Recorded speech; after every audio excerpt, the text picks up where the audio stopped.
My name is Osamu Nishiwaki. I'm a Deputy Commissioner of Acquisition Technology Logistics Agency of Ministry of Defense, Japan. Less time than I originally thought, so if you don't mind, I'll hit you straight with a hard question. Sure. What confidence do you have that these could be built in Western Australia at Henderson shipyards?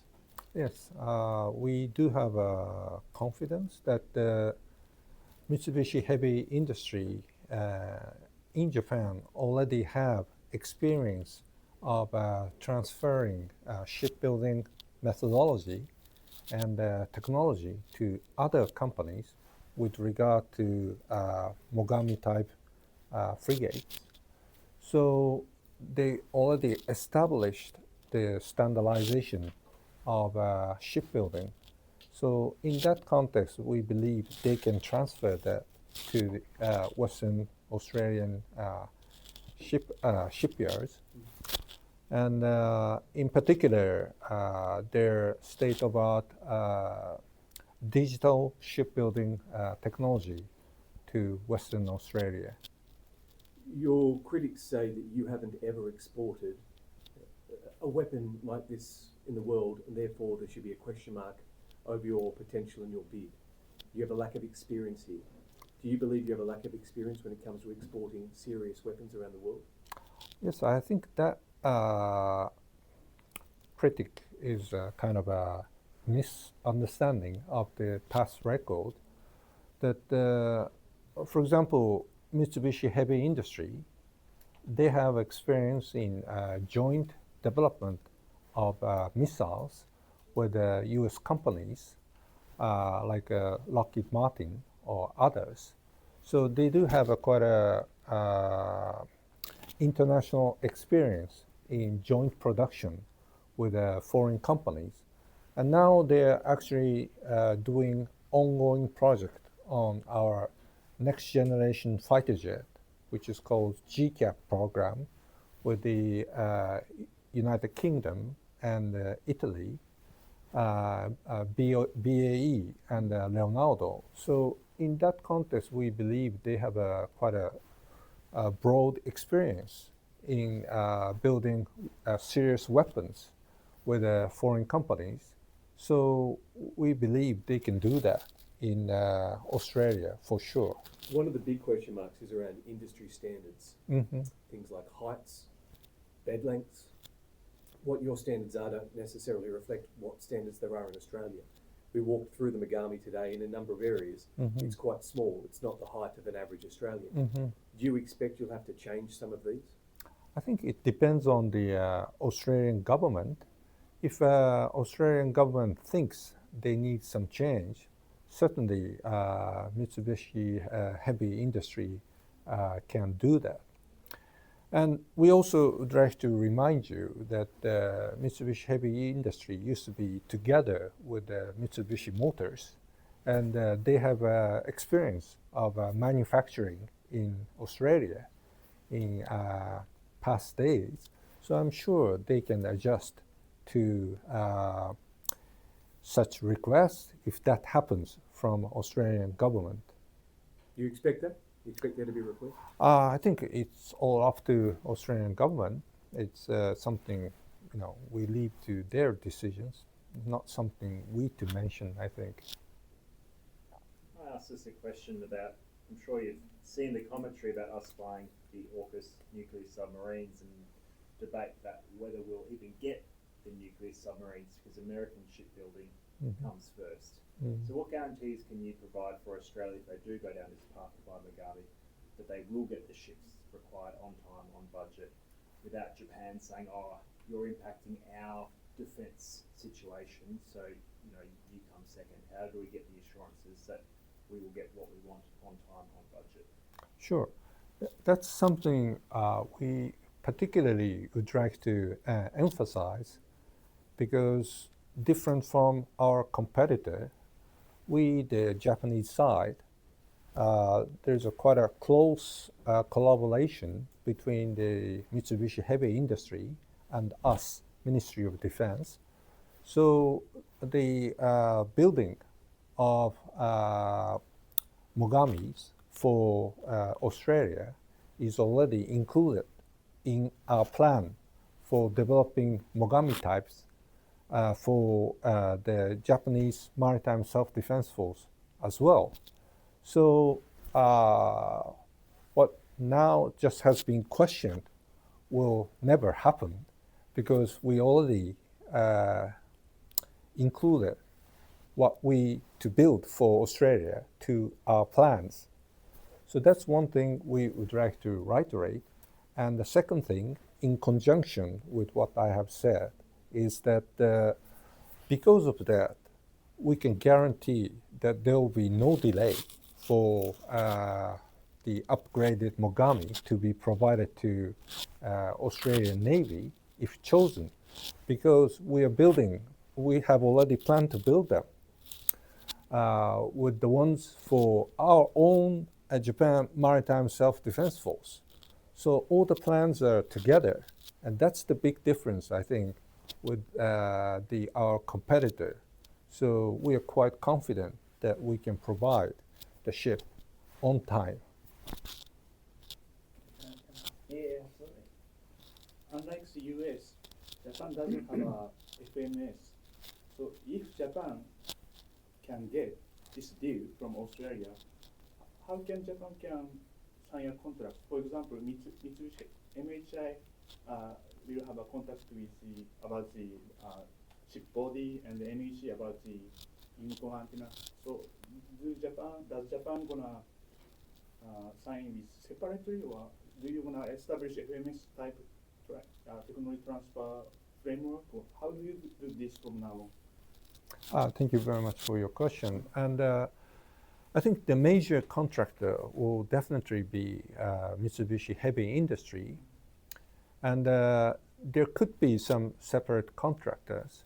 But in any case, we, the Japanese government, will guarantee that all the project and all the contracts will go smoothly so that there will not be any delay to the project. So answering to your question again, the major contractor will be MHI, and there could be some separate contract. But in any case, the Japanese government will take care of the whole project so that it will succeed.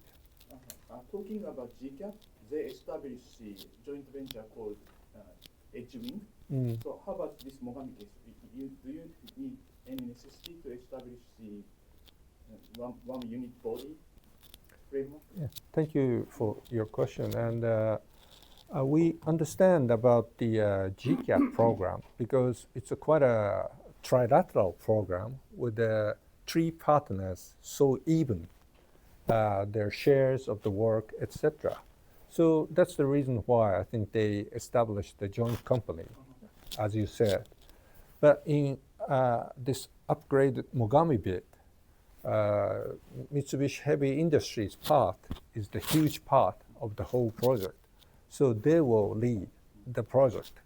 And I think, and also we, the Japanese government, support them. So I think that's the difference between the two projects. Japan hasn't done, Japan hasn't done a deal of this magnitude ever with another country in terms of selling defence hardware. Nothing comes close. So I guess if Australia does buy the Mogami, what message do you think that sends to the world about Japan's defence industry and its ability to export? Yeah, I think it will give a very positive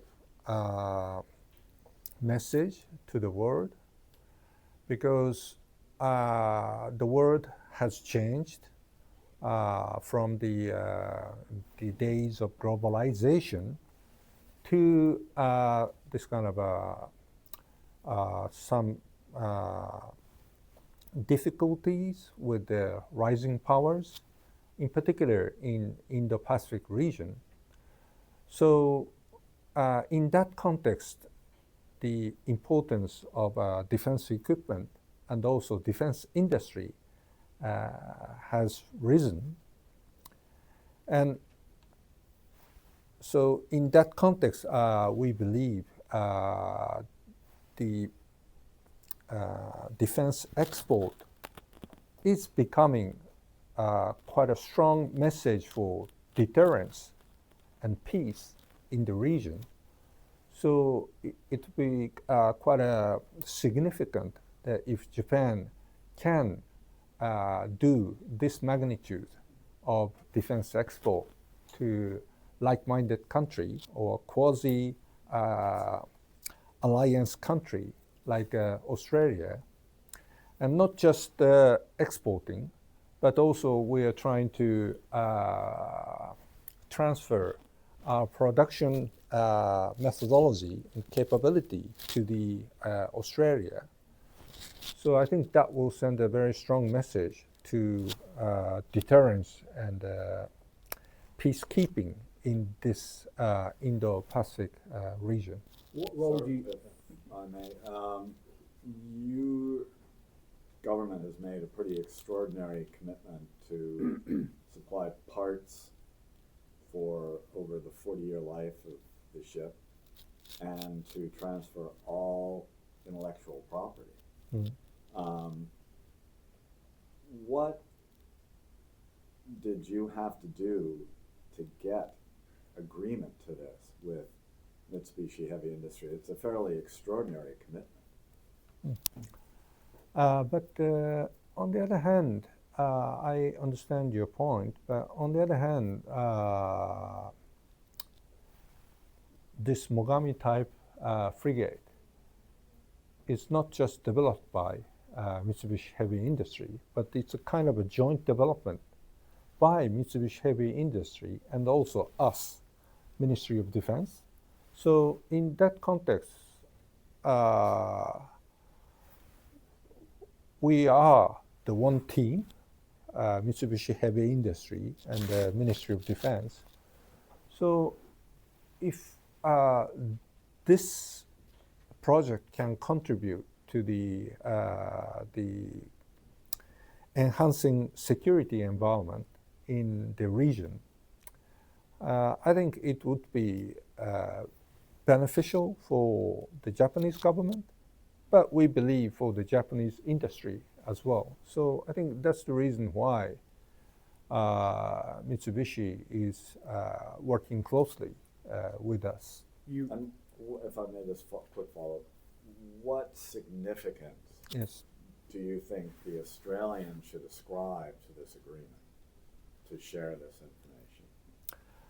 I think because this happens, we believe, because of our quite close strategic relationship with Australia. We don't think we will do something similar of this type of defense export to some other countries who are not as close as Australia for us. Again, Australia is quite a special country to us, not just in, I would say, security area, but if you look into overall relationship of Japan and Australia, it's a very long history, long history of strong economic relationship and also strong human ties, and also recently a very strong, ever closer security relationship.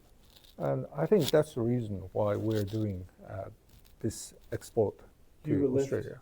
You were left disappointed with regards to submarines previously. If you're not successful with this frigate, what happens to the relationship and can it recover? Well, I believe that because the security environment has changed so much compared to a decade ago when submarines were discussed. It was still, 10 years ago, it was still the age of globalization and the age where there were no aggression by Russia to Ukraine. So the security environment was quite different. So we strongly believe that this time Australia will choose us as a partner for this project. Do you also think there's a chance you might end up selling Australia submarines if AUKUS is late or falls over? Oh, I think I should not comment about that because it's something very much up to Australian government.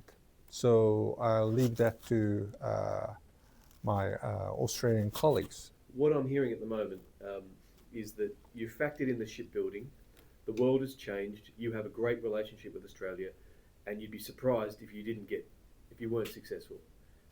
You seem relatively confident. No, but what we would like to emphasize is not just the strategic relationship, but also, as I mentioned to you earlier, we are quite confident that we can deliver this. Mitsubishi Heavy Industry can deliver these ships on time because they already planned the shipbuilding together with the shipbuilding for Japan Maritime Self-Defense Force. So in that context, I think there will be no delay. And also, from their experience of transferring the same shipbuilding methodology to other companies in Japan with regard to the upgraded Mogami, we're quite confident that they can provide shipbuilding methodology and technologies to Australian shipyard. Yes. And that's, I believe, what the Australian government wants. I might have to leave quickly, but what do you hope Australia's relationship becomes with Japan? What do you want Japan and Australia's relationship to become? I think it should become ever more higher after our relationships with the United States. I think now Japan-US relationship and the Australia-US relationship, they are the paramount, but we believe there is no reason why the Japan-Australian security relationship cannot catch up to that level. So we strongly believe Did you see an opportunity where you were servicing Australian ships if they were injured in battle here in Japan? I think if we have a common equipment, including these frigates, there will be more and more opportunities for interoperability, as well as a common maintenance project to be done. So from operational side, the success of this project we believe will give a huge benefit to both sides, Self-Defense Force and also to the Royal Australian Navy. Is this export burgeoning effort part of your longer-term plan to boost defense revenue, allowing you to increase your defense budget? I think, well, we cannot say anything about our future yet on defense budget. But as you know, we've already started to increase our defense budget, I would say, dramatically compared to our past. So we believe that we should have stronger defense industry.